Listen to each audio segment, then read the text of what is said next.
本内容由大剧独播为您独家呈现。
也有道理，可是我怎么判断你的决断力呢？这确实是个课题，你得给我点时间，让我好好解释解释。好。当你们刚向红星提出收购意向的时候，我是第一时间得到的消息，这至少说明我在南通人脉深厚。还有，你我之间可能有点小误会。 之前我找谭总谈合作，你可能会认为我醉翁之意不在酒，是打着合作的旗号想泡妞。原来不是。我承认，我对你很感兴趣。但是我之所以选择谭总，是因为我们的目标和利益是一致的。这样说吧。 红星产品线完整，但是缺乏推广能力，很难将产能有效地转化为效益。但我们包氏不一样，如果我们包氏收购了红星，不光可以打破产品结构单一的弊病，还能扩展业务范围，提升包氏品牌的价值。听起来，包氏更像是竞争对手，而不是合作伙伴。No。 包氏虽然利润丰厚，但是缺乏知名度，要想独吞红星很难。可是你们盛轩也是一样啊，你们盛轩为什么要收购红星呢？是为了提升产能、完善产业链，进一步扩大市场占有率。可是你们忽略了一点，红星的产能相当于你们盛轩的一半，就算你们谈下来，收购资金也会是一笔天文数字。 一旦流动资金枯竭，盛轩继续扩张的可能将变得没有。本以为跟包奕凡的早餐之约会是一场折磨，安迪却怎么也没想到，他头脑清楚，逻辑严密，对国内和国际经济形势有独到的见解，大胆，敢于创新，性格直率而又不乏手段。这样的他，倒是让安迪颇有些刮目相看。 相互内耗吧。再有一点，红星是当地财政税收大头，如果收购的消息一旦传开的话，我相信当地政府一定会出面干涉。那这个时候，我们包氏又起到了作用。我们包氏也在南通，如果我们一起收购红星的话，来自于政府的压力不但会减少，我认为政府反而会大力支持。 看来之前是我太武断了，回头我把包氏的资料再认真看一看。如果未来我们有机会合作的话，可能我还去你们那儿对你们的资产和规模进行实地考察。随时欢迎。对于合作，我一向是认真的。和美女谈生意，真的很简单。看来你很喜欢这里的广式早茶，需不需要我再帮你点点什么？不用，这里的东西还挺好吃的。啊，好像我吃的比你多啊！要是樊小妹在这，又会说我不够淑女了。樊小妹是我邻居，之前你见过。在酒会上，她陪我一起。那是一个妖娆多姿，而且举手投足都很有女人味的女人。哦，我可不这么觉着。像你朋友那样的女孩，可能是我见的太多了。但是像你这种既聪明又直率的女孩，我只见过一个。听助理说，包总在上海这几天的工作安排很紧凑，如果有什么需要沟通的，可以电话，不必一定要面谈。我的助理啊，总是爱替我虚张声势。你看这样好不好？下午大众有一个新车的发布会，有没有兴趣？我们一起。吃完饭我要去机场，我送你去。我去接我男朋友，自己开车。谢谢包总。真想跟过去看看你男朋友到底长成什么样。不是我是说，你男朋友一定是一个非常优秀的人，我很想跟他交朋友。哎，那我就不打扰你们再次相聚。OK， 谢谢你的早午餐，很棒。回头有什么消息，我再联络你。再联系。拜拜。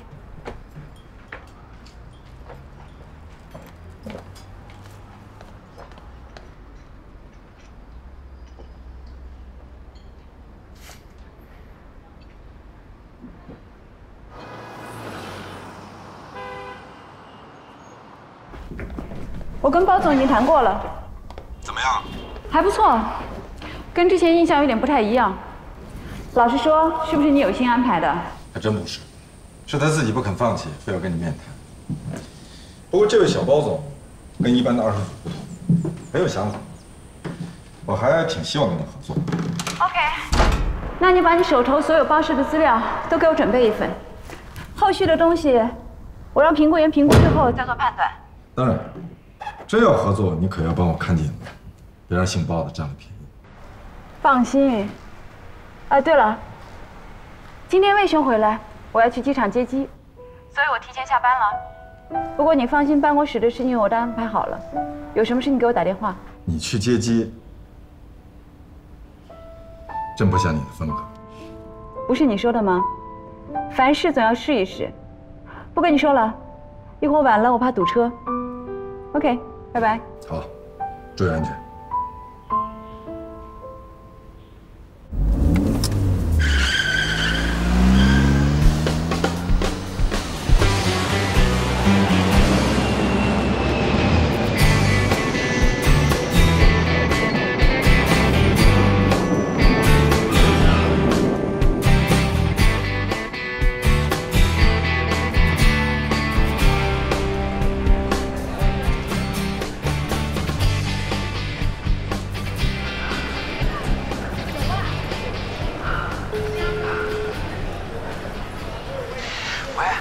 刚给你拨，你电话就进来了。到了。啊，不好意思啊，航班晚点让你等这么久。没事，我一边等你一边拿手机看资料，不耽误。那你等着我啊，我一会儿就出来了。一会儿见。啊，拜拜。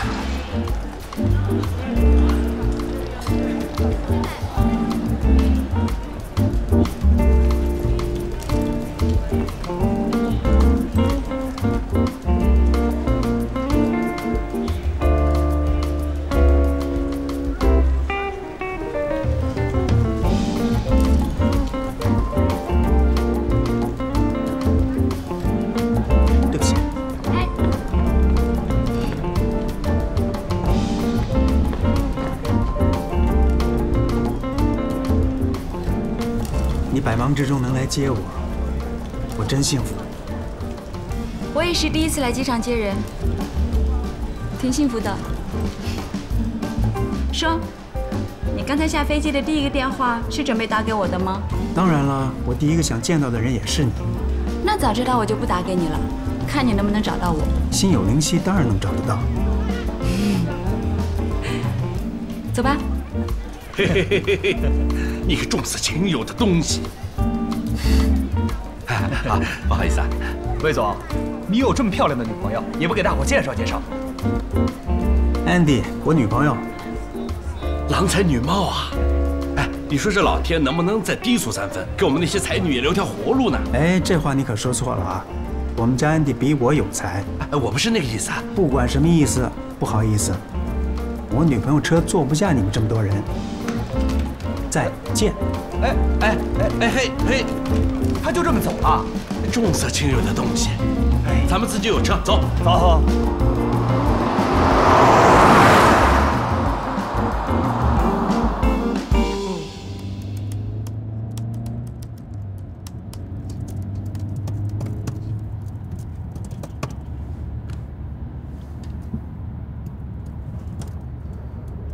这几天我无时无刻的不在想你。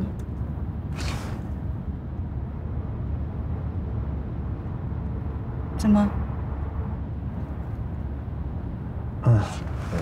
没什么，只是觉得你一本正经的表白，特可爱。这是你有史以来第一次主动说想我，我真想拿个相框裱起来。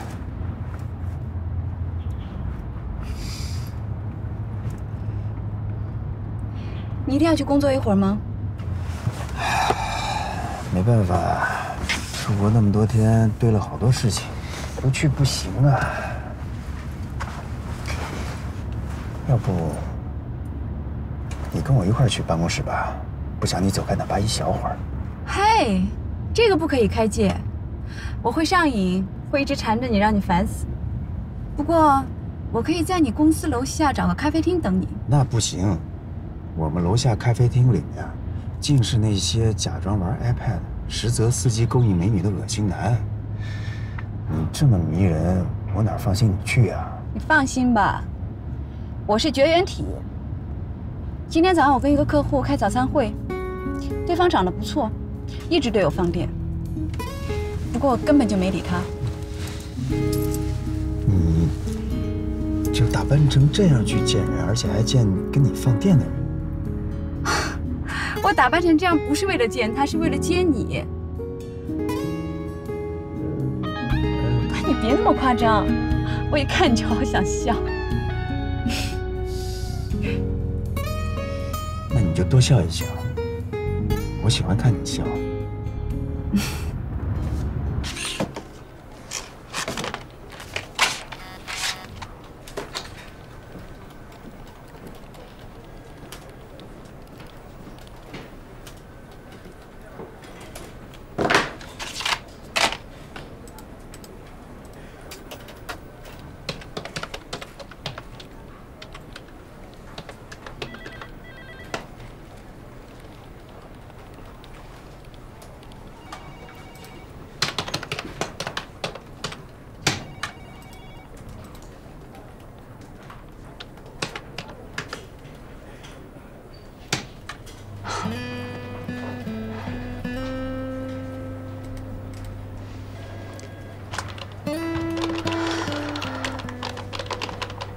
姐妹们，刚领了工资，房租一付，眼看就要见底儿。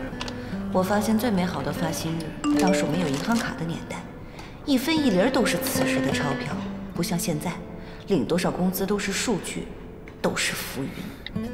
浮云也比我多出不少呢，我们到现在还没发呢。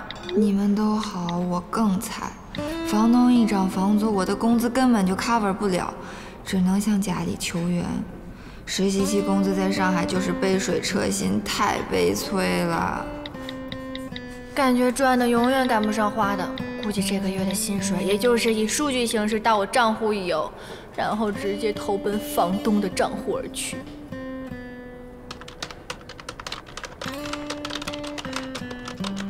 钞票已乘黄鹤去，白云千载空悠悠。本来还想留点钱等节日折扣，现在基本不用想了。哎，小凡，前面街上开了一家创意菜馆，我们要去尝尝，你去不去？我不去了，我有约会。那我们去了啊，明天见，拜拜。快走啊，拜拜。走走走。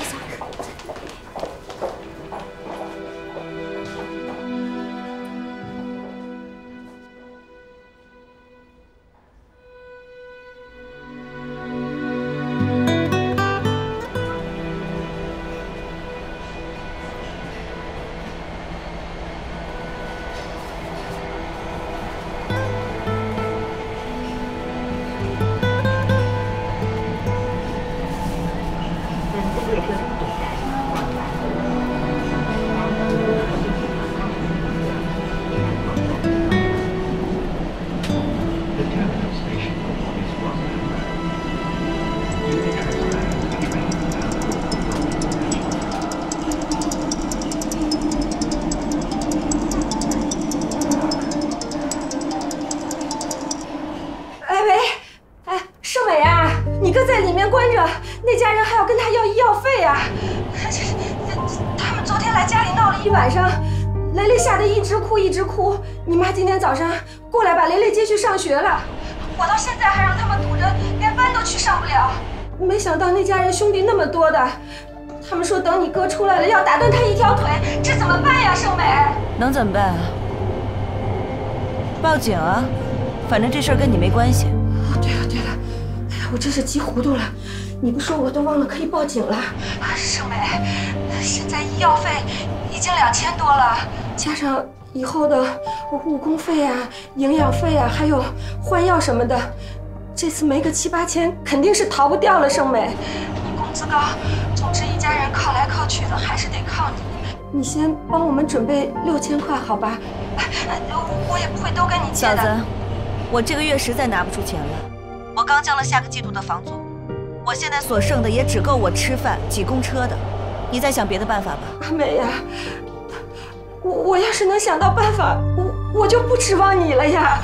我一个乡下人没出息，家里就你一个混大城市的，你随便翻翻存款本，几千几万的总是有的吧？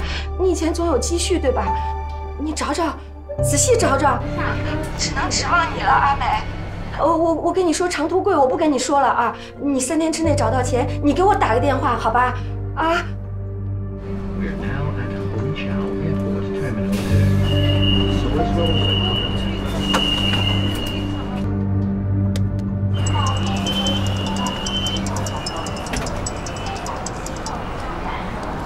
喂。哎，大美女，是我。曲总，有什么事儿啊？怎么没事我就不能找你啊？怎么会？只是觉得年底了，曲总应该忙着应酬才是，怎么会有功夫理我？大美女一猜就中啊！是这样，今天晚上呢，我约了几个朋友聚会，想请你一块儿出席一下。你现在在哪儿？我可以直接过去接上你。这会儿啊？没办法呀，我之前约了一个人，人家放我鸽子了。那美女可得给我个面子啊，去帮我撑撑场面才行。好吧，我在海伦路这里，在这儿等你。OK。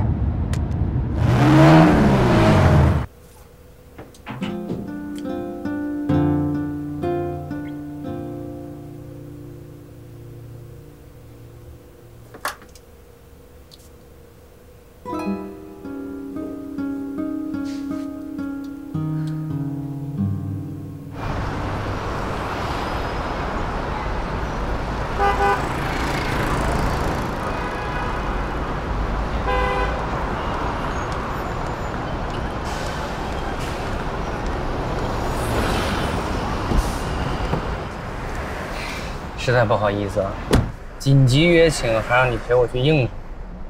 有什么不好意思的呀？你能想到我是我的荣幸。美女就是美女，说句话都这么漂亮。哦，对了，别人刚送给我的，里面也不知道有多少，送给你玩。不用了。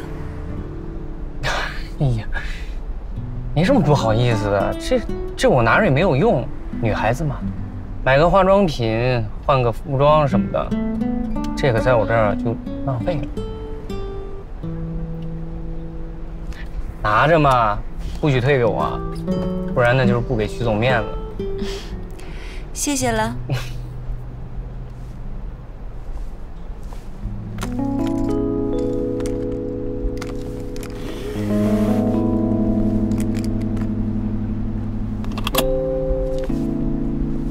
走吧。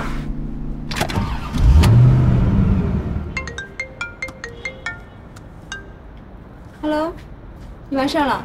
对呀。古人说“一日不见如隔三秋”，这都1.5个秋天不见了，迫不及待想见到你。哎，把这个复印一下发给大家。好的，魏总。你们去吧。我就在咖啡厅等你啊。哎，你等一下啊！你交代的事情我已经办妥了。樊胜美在酒会上认识的那个人叫曲连杰，做金融的，离婚，独自生活，孩子归妻子抚养。明白了。那我现在就告诉小樊。哎，等一等啊！我问你，曲潇潇没跟你说什么吗？小曲，他说什么？如果那个人没搞错的话，这个曲连杰应该是曲筱绡同父异母的哥哥。What？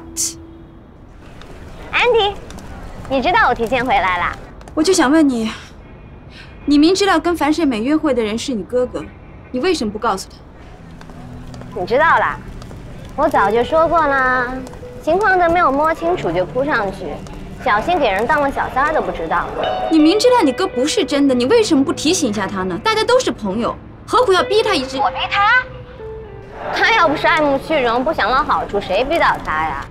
我早就说过了，我跟我哥不是兄妹，是对手。樊大姐刚跟王百川分手，就跟我哥勾搭上了。这两个人，一个图财，一个好色，根本天生一对嘛。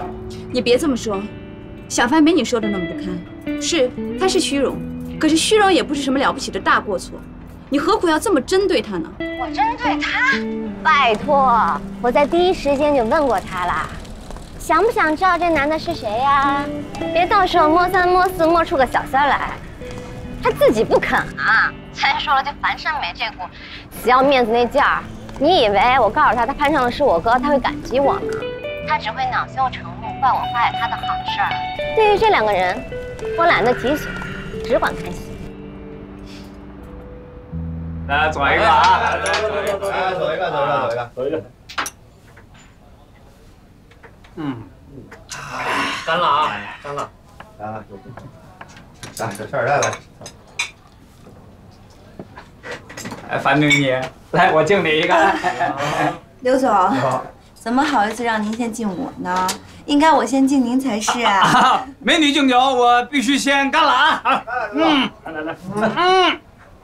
哎，好酒量！哎呀，可以！没想到我们樊美女人长得漂亮，这喝酒啊更是女中豪杰啊！我得回敬她一个。这回啊，咱们喝个交杯，大家伙说好不好啊？好。交杯酒啊！啊。刘总，喝酒有好多种喝法，都很有意思的。我知道有一种喝法特别好玩，就是不知道你敢不敢跟我一起玩。美女要喝酒，我老刘什么时候认过怂啊？是不是？是。你说怎么喝？这可是你说的啊！必须的，可不许赖账啊！必须的。服务员。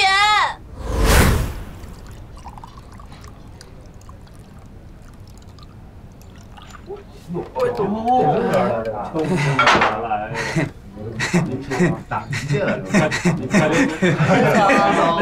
我们开始吧。有点多呀。我先干为敬啊！哟，厉害呀！慢点啊！人家先干了，刘总。慢点啊！刘总，哎，刘总在干啥呢？哎，刘总。上！刘总上来呀！刘总上，这可不能输啊！哎，好烈的酒，不能输啊！好！哎，刘总好酒量！哎呀妈，慢点！别喝了，喝了明天也难受。那你帮我喝。哎呀妈！哎呀！你起什么哄啊你？这！哎呀，慢点儿！自己来！哎呀，不能这样！哎呀！哎，真不行！看，不行了，刘总，不能输！你给我有仇啊，弟弟！看大家看着，我我求求你了，不能喝！喝吧！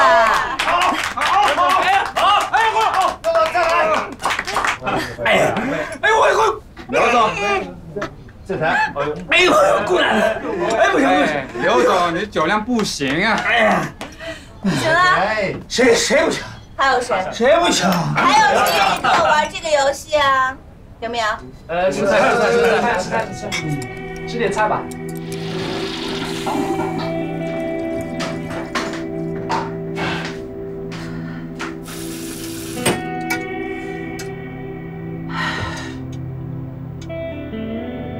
都欺负，都欺负。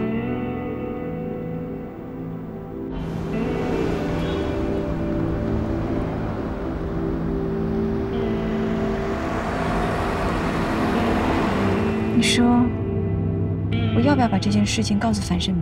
为什么呀？小曲话糙理不糙，以樊胜美的性格呀，她未必会感激你，说不定还会怪你多管闲事呢。可小曲之前撞到过他们约会，而且对方闭口不提他们之间的关系，这说明他不是真心想跟小樊交往。而且你朋友短信里也说，这个人平时女朋友很多，可能只是玩玩而已。我真是担心小樊会受伤。他又不是3岁小孩子，外资公司资深 HR 哎，对方什么样的人他不可能不清楚。要真的不清楚，那只能说明他不想弄清楚。谁也叫不醒一个装睡的人。你要是强行叫醒他呀，对大家都不好。你也这么看樊胜美？你看他跟王百川交往的那些手腕，谁吃亏还不一定呢。也就是你们22楼关系好，说好听点儿是邻居，说不好听点儿，那就是住在一栋楼里的陌生人。每个人都应该对自己的人生负责。在这一点上，我同意小曲，不建议你插手这件事儿。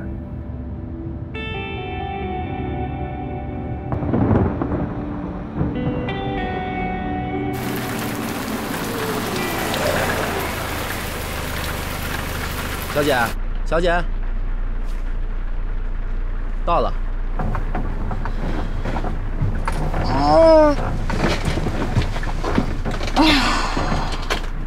多少钱啊？84。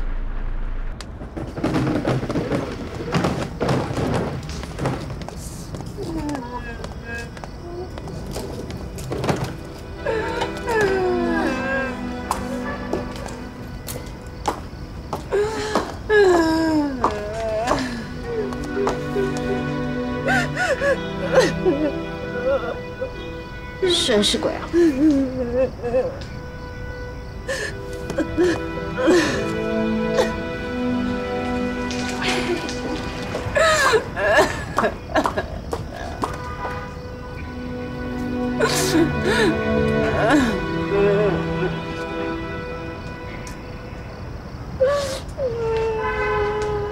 哎，你没事吧？喂，樊大姐，安妮，怎么了？樊姐，小樊，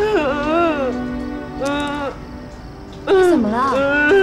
别说了，先把他弄上去。怎么办？来，绑腿。来，扶他一下吧。起来啦！起来呀！哎呦，他得喝了多少酒啊？哎呦，来酒吧，拿手给我。他这是喝了多少酒啊？这要没有1斤白酒，也不至于现在这样。樊小妹平时是一个很要面子的人，这也不知道出什么事儿了，把她弄成这样。还能什么事儿？男人呗。他以为他是被请去吃饭的客人，却不知道在男人的眼里呀，他才是桌上的那道菜。小曲，啊，不错。哎，到了。小心点。人交给我了，行李也放那。你们啊，该干嘛干嘛，甭管了。我送安迪回家来的，你别瞎说。看来他们是睡着了，别吵醒他们了，去我那儿吧。去你那儿啊？那魏大哥该生气了吧？你可以试试看我到底生不生气。哇，我好怕怕。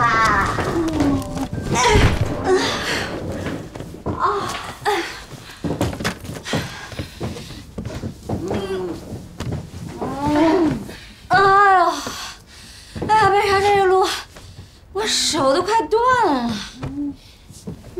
你说他为什么哭啊？这么哭啊？为什么呢？哎，你干嘛？你讨厌死了！好，不拍不拍，我最会看人脸色了。滚蛋了，不打扰了，拜拜。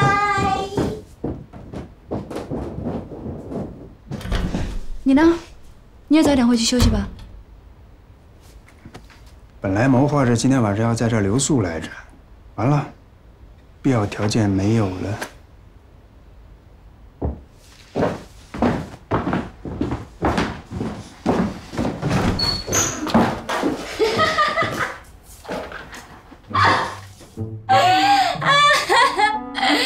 魏大哥，你逊毙了！我说什么来着？啊？逊毙了！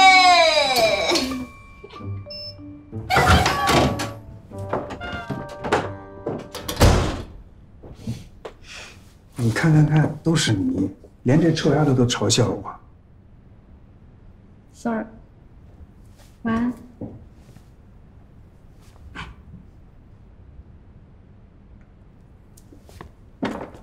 来。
我要喝水，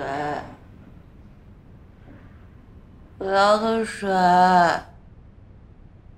我要喝水，我要喝水。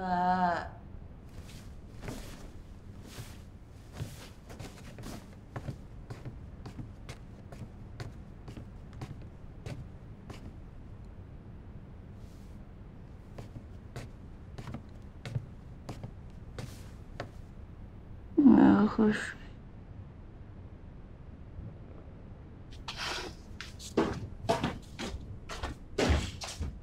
喝水。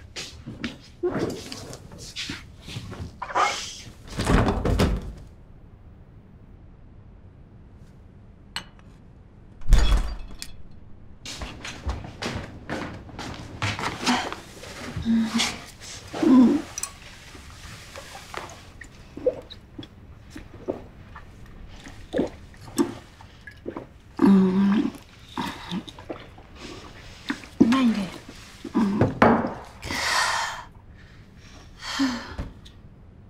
你到底出什么事了？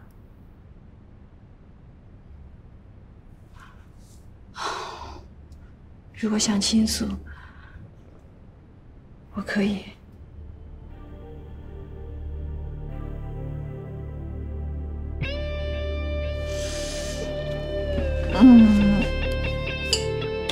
我喝多了，我要回家。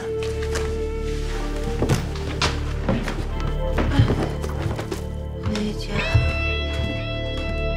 回家，回家。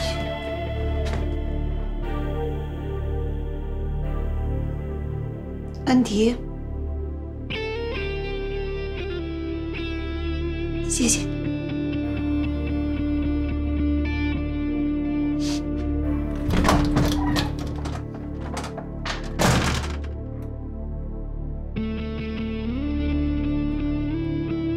不知道为什么，这样的樊胜美让安迪很难过，更让安迪心疼。曲筱绡的话在心头萦绕，安迪却始终觉得他认识的樊胜美不该是这样。樊胜美好帮忙，讲义气，也许圆滑，但并不世故；也许虚荣，但并非全无底线。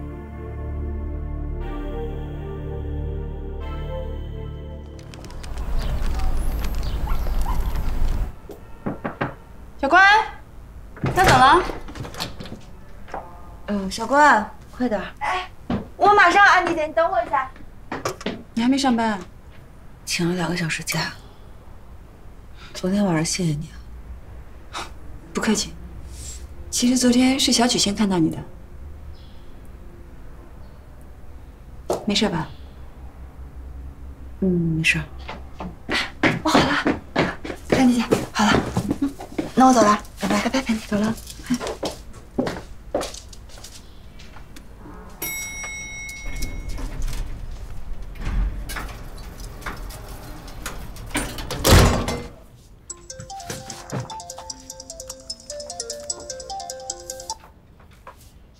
喂，我这儿有张购物卡想出手。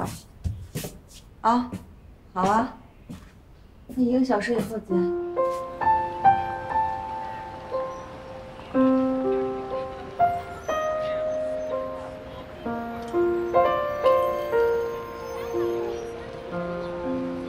樊姐，啊，来了，又有东西要卖啊？啊，这次是一张购物卡。啊。这张购物卡面值是2000块的，全国范围内通用的，还老规矩，85折行吗？好，1700，我给你数一下啊，这个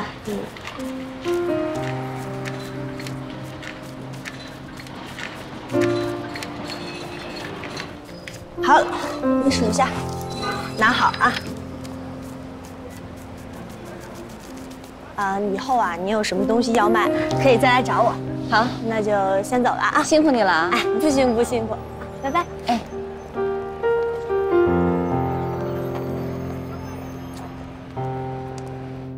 刘思明，你知道这个数据错误意味着什么吗？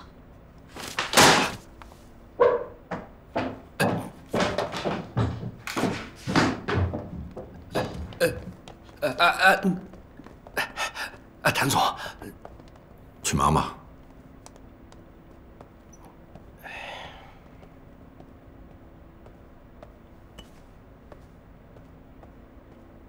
还没有惹你生气了？做收购预案，各部门都得有详细的投入和产出的预算。本来估算已经完毕了，就刘思明的一个数据错误，全部要推倒重来。这个人做事很不用心，在办公室里天天就知道看股票。要再这样下去，我只能换人。交给你的事儿，你决定。不用，我还控制得了。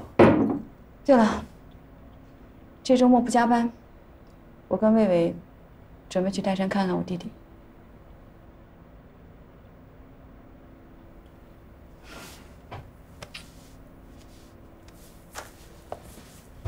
那位魏先生定了。定了。你不满意啊？我不满意。在这个关系里，你太低估了你自己。尽管那位魏先生也还算是一个不错的人，这又不是交易。这种关系里只讲求合适。再说他很好。他跟我去岱山见我弟弟，我也很佩服他，能够接受良好。我的重点是你太低估了你自己。你弟弟是你弟弟，你是你，在我看来，你值得更好的。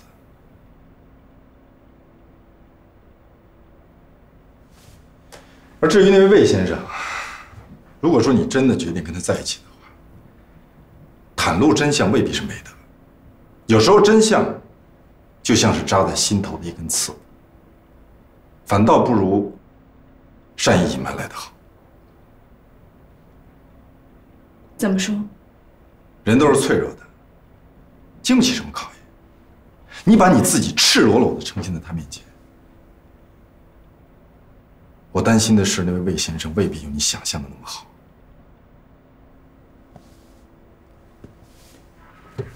你要不说，我还没有意识到，我对魏魏确实是有点残忍了。不过你说的对，真相就像是扎进心头的刺，是我托他跟我一起受苦。没有受苦不受苦，那位魏先生是成年人，理应为他做出的选择负责。我是担心你受伤害。我怎么会受伤害？他对我很好。前2天看闲书，书上说所谓的爱情就是逻辑混乱的在对付生活。你越想运用逻辑，会越混乱。所以别再劝我了，就让我一直逻辑混乱下去吧。逻辑解决不了的生活，逻辑混乱反而一往无前。好吧，也许过日子真的是需要糊涂点的好。不过我还是要提醒你，安妮，你别低估你自己，也别认为自己是谁的包袱。事实是谁得到你，是谁的幸运。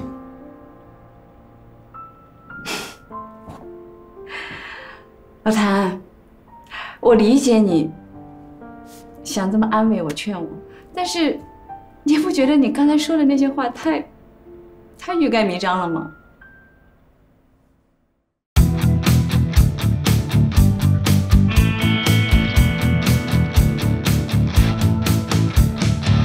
视前方，下巴抬高更漂亮。